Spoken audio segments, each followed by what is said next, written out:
Conception does not guarantee manifestation. And what I mean by that is bird and a fish created by God. The fish was created to do what? Swim. So fish do not attend swimming lessons. I know it sounds simple, but it's very important. Why? Because swim is built into the fish. Why? Because God demanded the fish to swim. So he put the ability in it. Birds were designed by God to fly. So birds don't attend flight school. Flight is built in. I like this one. Seeds. Seeds were designed by the Creator to bring forth trees. You'll never find a seed attending a tree growing convention to learn how to grow trees. Why? Where's the tree? Trapped on the inside. In other words, whatever God created something to do, he built it in. Your culture and your educational system doesn't allow you to discover that. We are educated to be employed, not to be deployed. Seeds deploy themselves and become trees. Fish deploy themselves and they swim. Birds deploy themselves and they fly. We are the only creatures God created who don't deploy ourselves because our culture doesn't allow it. Gotta get free from the culture. And it's seminars like this that make you begin to have a meeting with yourself. Discuss yourself with yourself and say to yourself, self, am I who I really am? You know, here's my conviction. This is why I believe that buried in every human being is a leader, trapped by an erroneous philosophy that you were born to follow. Let us make man to have what? Dominion. To govern, to rule, to lead, control. Which means that somewhere inside of you is a ruler, a controller, a leader, a dominator. Somewhere in there. Because he would not have demanded it if he didn't inject it. Which means that your ability is determined by your responsibility. Your potential is designed by your purpose. Your potential is equal to what you were born to do. The best example I can give you is this car. Look at this car. All cars have what they call a speedometer. Am I right? Well, here's an old one, old Chevy. Now, if you look at the numbers have to 160 miles per hour this car can travel. All of your cars have that kind of registration, sometimes 200, 180. Everybody got that, right? Okay. Now, when you bought the car, that was on the car. You bought the car with it. It was on it. 180 miles per hour. I'm getting ready to go. Okay. I'm so excited. Okay, so you bought this car, brought it home, and the manufacturer says this car can travel 180 miles per hour. How can the manufacturer put that on there? What makes him so sure that this vehicle could travel 180? That's the first question. The second question is, have you ever traveled 180 in that car? No. Let me tell you how stupid our philosophy of our countries are. We sell a car that could travel 180 and put a sign up 50 miles per hour. It's amazing. It's crazy. I don't understand it. I have no idea how they got this idea. I don't know where it comes from. But it tells you the nature of your culture. Don't buy it. They give the company permission to build the capacity, but restricts your ability to use it. And you never thought about that. And that's the way they think about you. So all your life, you can make 180, but you've been traveling for 50 years at 60 miles per hour, and you think you're living. The capacity is present. Our culture says you can't go any further. And God says, press the accelerator. And your culture says you can't go any further. You can go no faster. You got to make a decision tonight, see? I love my mother, but I'm not giving my mother control over my life. My mom got control of her life. She don't get to have control. Somebody missed what I said. My mom don't have the right to tell me what to do with my life. My mom trained me and I'm on my own now. Are you hearing what I'm saying? So number two, you got to get this. The only way you're going to get to where God would have you to go is to have control, because God has given you the freedom of choice and he ain't gonna make you do nothing. So number two, I need you to take the control back so you can get what God has for you. Now here's the third thing, and we're gonna get to the message that God told me to tell you. God told me to tell you to stop making plates for people who just trying to take it to go. Write that down. No, God told me to tell you, stop making food for folks that just wanted to go plate. He told me to tell you that there's somebody in the room, your life is screwed up because you making food for people who just wanted to go plate. You are a great good person. You phenomenal. You got it going on. You making all these great meals, and it's a whole bunch of people coming to your house. And listen to me very closely. My grandma taught me when I was young. My grandma had 14 kids who all had kids. And my grandma said, I will cut you. You can eat as much food as you want at the house. But if I swear if one of y'all little jokers take some out this house, you get in the business in front of your mama. In front of your, because I used to whip their butt. I'm whipping your butt too. With a switch. Don't take no food out of my house. You can eat as much as you want when you here, but do not pack a plate. And most of y'all running with people who, when you fix food, they come to your house and take it to go play. They don't bring nothing. They're not trying to help you. All they in your life to do is take. And you wondering why your life messed up, because you with takers. You done made a whole spread and they just coming in. They can't even say, they don't have the decency to say hi and thank you. You so ignorant though. You just so geeked to have them coming to so-and-so came to my house. I'm so glad they came over. Listen to me. I promise you there's some other folks who cooking or who would bring at least something to drink and some cups that would love to come to your house. You ain't got to put up with that mess. And so in 2019, God told me to tell you, your life gonna go to a whole nother level if you just get rid of folks who bring it in to go container. You already know who they are too. As soon as I said it, you already knew who you like. See, they'll never bring nothing. You didn't even notice at first until it came in the atmosphere. Then all of a sudden you was like, you're right. They always taking. And I tell my babies all the time, it ain't nothing wrong with helping, but you can't help when you ain't got nothing. You got to have something first before you can help somebody. I couldn't do this if I was broke. The plane tickets cost money. The hotel I'm staying at in Buckhead costs money. I couldn't do this if I was broke. I couldn't be a blessing of you if I was broke. And most of y'all, you broke and you trying to bless somebody when you broke. You ain't that desperate for company. You can't be that desperate to have somebody at your house. And he keep eating at your house but going to stay at her house. I'm just trying to help somebody. She coming to get a plate from your house, but she's sleeping at his house. Ain't nothing wrong with getting a plate, boo, but you're gonna have to stay.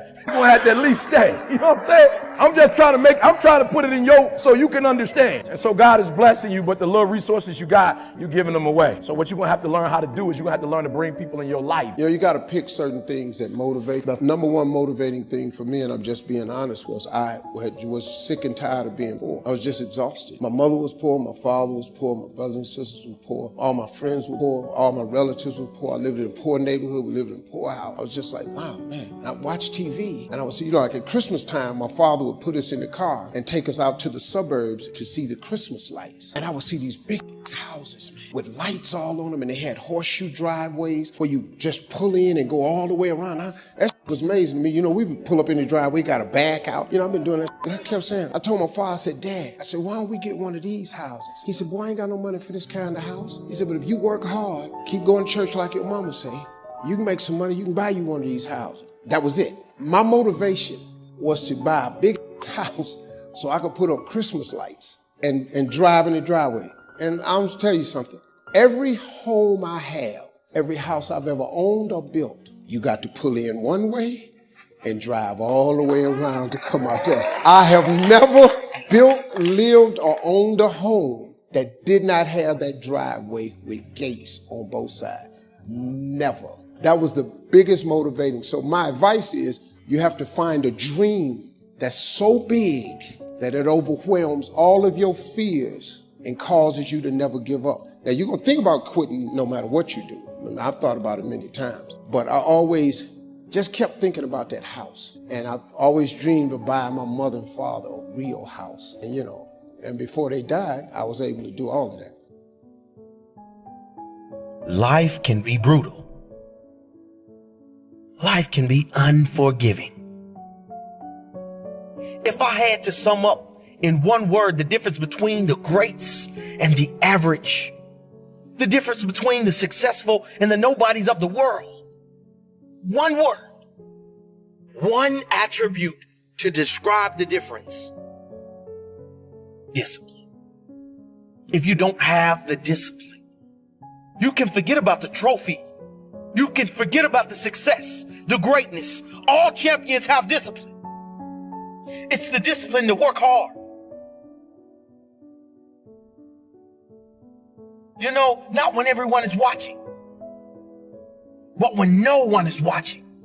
When the fans aren't there, when the coach isn't there, when it's just you and your character. The discipline to eat strong, healthy foods when you have other tempting options. When those around you might not be so strong.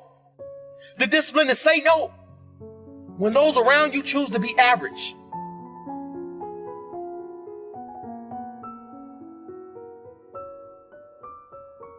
The discipline to keep going when it hurts. Because life doesn't give you what you want. It gives you what you deserve. And if you haven't worked for it, if you haven't sacrificed for it, if you haven't given your all, then you don't deserve it. And you won't get it.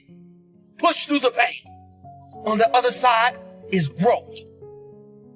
When pain comes, that means it's time to show character.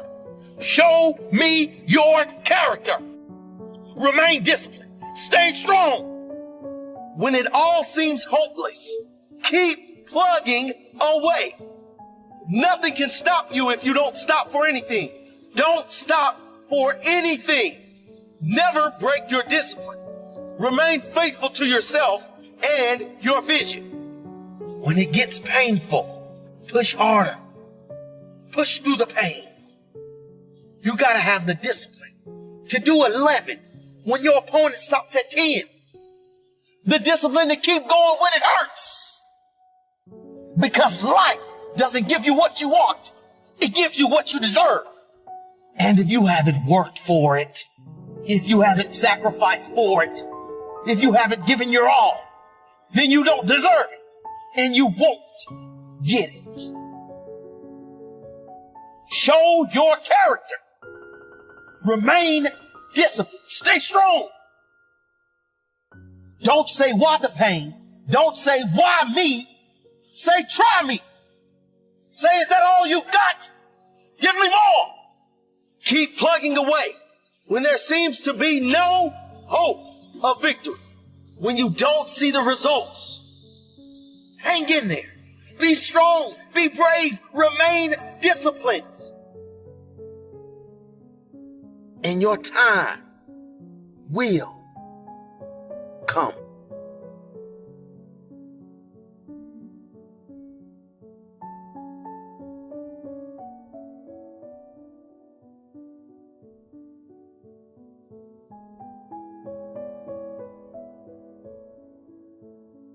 So what is an extraordinary quality of life? What would a magnificent life be? It's not for me to define. It's for you to define on your terms. To me, an extraordinary life is life on your terms. What would it look like if you really, truly, without bullshit, without exaggeration, could look yourself in the mirror and say, holy shit, look what I created? Most of things that happen in life you have no control over. You don't control your parents, where you're born, when you were born, what era, really what schools you go to, anything like that. And then beyond that, just things happen to you. And so the way I look at it, maybe 95, 96% of what happens in life you have no control over. But you have a little margin of control. And power is the ability to increase that tiny little margin to 4, 5, 6%. The gist of it is controlling yourself. Self-mastery. Power begins from within. If you're going to get anything out of life, you've got to throw your whole self at it. You know, you've got to throw your whole self at it. You can't go through life with a maybe attitude and expect to get anywhere. Right? You can't go through life and say, well, maybe this is going to work out for me. Maybe. You've got to have something about you that says must. You've got to have a must attitude. A lot of people right now going after their dreams, wondering why they're not getting anywhere. Wondering why they're not moving forward. Because you're going through life with your brakes on. The only way you're going to get results in your life to achieve your goals, your dreams, your desires is through taking massive action. Take action, take action, take action. That should be your mantra in your head. All day, all through the day, all through the week, all through the month. You do that, you take massive action. And see what's going to happen in your life. Your life will change. You can make a commitment to your life that you don't like the results that you have, and that you're going to do something about it. See, that power is available to all of us.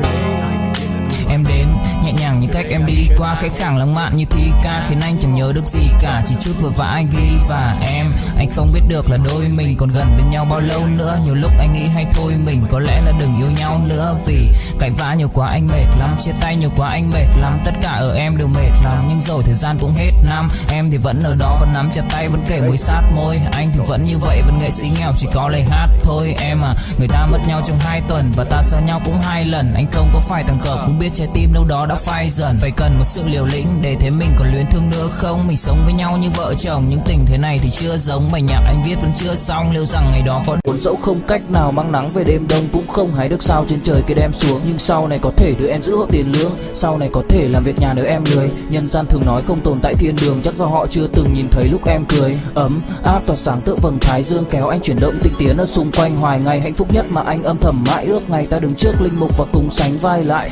Thêm lần nữa tuyên bố nhé, em về tuyên bố bố mẹ kén rể thì anh đến tuyển ngay. Dù ít tin tưởng vào duyên số nhưng nếu em cho số đảm bảo mình nên duyên đấy. Từ khi gặp em Google hết tác dụng bởi em là tất cả những gì anh cần tìm, giống một kho báu để ngăn người khác đụng tới. Đối đầu thế giới anh cũng sẵn sàng cân tim, ghét phải lặng im của em như cô bạn. Nỗi nhớ đong đầy bao giờ mới khô cạn, khoảnh khắc bên nhau thời gian như ngừng trôi vì em sở hữu sự hấp dẫn vô hạn. Yêu đơn phương cảm giác khó đọc tên, mọi thứ mù mịt giống như đứng trước bão. Mãi hy vọng chờ đợi ngóng trông đến ngày nụ hôn đó sẽ một lần được trao. Hương thơm ngọt ngào vương trên mái tóc em, gây nghiện cực mạnh anh ngày đêm ước áo. Quỳnh là loài hoa đẹp nhất trong bóng đêm, cuộc đời này u tối đang cần em bước vào. Đưa cho anh cái bản đồ vì anh sắp lạc bên trong đôi mắt kia. Hãy đưa cho anh cuốn từ điển vì cảm xúc này anh không thể cắt nghĩa. Chuẩn bị đưa anh khi say anh thường hãy nhắc về em, mong khỏa lấp những u tối. Khoảnh khắc về đêm nghe lại bài ca ngày xưa cũ, ta hát về nhau nhớ những giấc mơ ta từng ước. To tát về sau và đó là khi mà anh dần lụy là không làm chủ chính mình. Thấy không gian trở nên tồi tệ, mọi thứ bao phủ chính mình. Em đâu còn như điều anh mơ, anh cũng tự nhủ chính mình. Nhưng mà thôi em, nào ai giỏi mà đủ tính tình, chẳng thể vươn tới được cảnh cao dù anh có nhã ý trèo. Trong cơn say mọi thứ cuồng quay anh trở thành gã chí phèo. Yêu chân thành là không thay lòng dù em có như thị nở. Ý anh là em như cô Tấm nhìn em như thị nở. Đêm vắng nàng ngón tay xám vàng vì đốt cả bao thuốc lá. Căn phòng chung ký xưa nồng ấm bây giờ sao bút giá. Một thói xấu mà anh đã quen khi em không ở bên lâu. Anh thường ngồi trong một góc tối nhậu suốt cả đêm thâu. Em mang con tim anh đi đâu, khiến anh mù quáng vẫn cô sáng mỗi khi đau. Em mang con tim anh đi đâu, điều gì choáng váng để xứng đáng ướp mi nhau. Em mang con tim anh đi đâu, khiến anh mù. The way you wanted it to go, you wouldn't have anything to exercise by. It's a gymnasium of life where you get the workout, the resistance. You find out things about yourself that you didn't know. The biggest poison in us is regret. One fucking life. One life, my friends. But if you want to begin to move into your own personal greatness, if you want to begin to really enjoy a happy, successful, healthy life, you've got to be willing to go against the tide. You've got to be willing to harness your will